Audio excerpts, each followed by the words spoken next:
Representative Murr, my question starts on page 5 of your amendment, going to line 7, in that section there that follows line 7 through line 16 on page 5, related to the Signature Verification Committee. And on line 10, it says the committee may notify the voter of the defect by telephone or email and inform the voter that the voter may request to have the voter's application to vote by mail canceled in the manner described by section 84.032, or come to the early voting clerk's office in person not later than the 6th day after election day to correct the defect.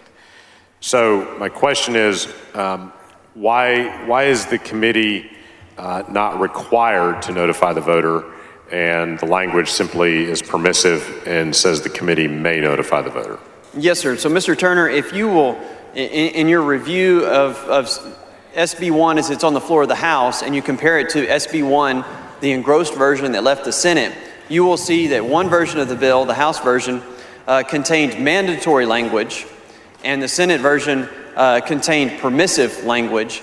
And there were concerns that were raised by stakeholders and other interested parties that said, if the language is permissive across the board, will there be a uniform and consistent application of this process county by county, or essentially committee by committee, to ensure that there's an opportunity to cure? And so consequently, the language you're looking at here, I'll call it a hybrid, which creates a mandatory requirement of notice if it's determined that there is a reasonable opportunity to cure it, with a permissive opportunity so that it's in the code that if they think there's not enough time to mail it to them and for it to be returned in time to be counted for the election, that the committee could contact them and let them know that, and that gives that voter the opportunity to come in person and make the correction or take other action to cancel their application to vote by mail. And so the goal here is to see that there's consistency across the board with that, and at the same time, we wanted to be deferential to the ability to contact folks and let them know of a defect they could cure. Okay, so I think your explanation leads exactly to my concern, is that the language leads to inconsistency, a potential inconsistency. If the committee determines it would not be possible for the voter to correct the defect and return the carry envelope before the time the polls are required to close on election day, I'm quoting from the bill there, the committee may notify the voter, which means the committee may also not notify the voter. So what happens under this language if this becomes law? Could you see a scenario where in Tarrant County, where I live, that the committee may decide not to notify voters in that situation, but a few miles next door in Dallas County, the committee does decide to notify the voter? Is that possible under this language of this bill? And I want to answer your question, and I'm not going to deflect, but I'm also going to state we have a mandatory requirement if it's determined that they have sufficient time to correct it by mail. But absent us speaking to it in the legislation for the ability to contact them by other means, specifically by telephone or email, one would interpret the election code to say the committee can't reach out to those individual voters to say, you've run out of time for us to mail it to you, you correct it, and mail it back. And instead, we want to make sure your vote gets counted. There's a defect, you can come in and correct it in person, or you could cancel your application to vote by mail and come in and vote in person. And so here, we're actually allowing the opportunity, but with permission, for them to make that contact with that voter, especially whenever time is of the essence. So right. It's permissive for that purpose, because the second part, we heard some witness testimony, and their concerns were the ability and manpower, if it was mandatory when you ran out of time, to try to hunt down everyone with a telephone number or an email and let them know. But since it's permissive and they have that discretion, isn't that inevitably going to lead to situations where two voters could be in an identical situation where they send in a ballot with a defect,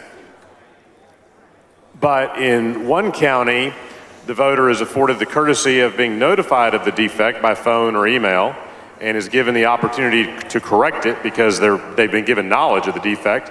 But in another county, voter in the exact same situation is not giving notice of the defect. They think their vote counts or will count, and in fact their vote will not count. Isn't that exact scenario possible under the plain language of this amendment? And you have to view that in the light of these counties depend upon election workers, many of which are volunteers, and it has to do with available manpower, either hired or volunteer, in order to affect the ability of this to happen. So if you're looking at notice provisions in a scenario such as this, you want to make it mandatory when you know there's time for them to do it by mail, because the intent was always to vote by mail. That was always the voter's intent when they submitted an application to vote by mail. Giving them a mandatory provision to correct it by mail when there's time to do so is appropriate.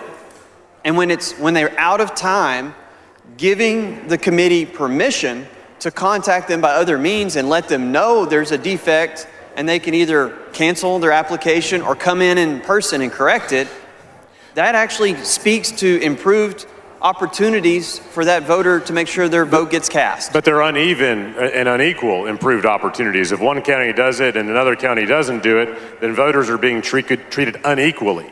And they're not being given the same access to the freedom to vote if one voter has knowledge of a defect of their ballot in their ballot and another voter does not have that same knowledge. But they are you would being agree treated, that's unequal, right? Sorry. They are being treated equally if there's actually time to cure it by mail. But if there's not time, and so if they're in this window where there's not time, there's not time. So right now under the law, there's not time. There's not necessarily a mechanism for them with permission to contact the voter and let them know of a defect. And so if you don't look into the code for that authority to make contact, then is it really appropriate for them to contact them now? So this actually is a step in the right direction.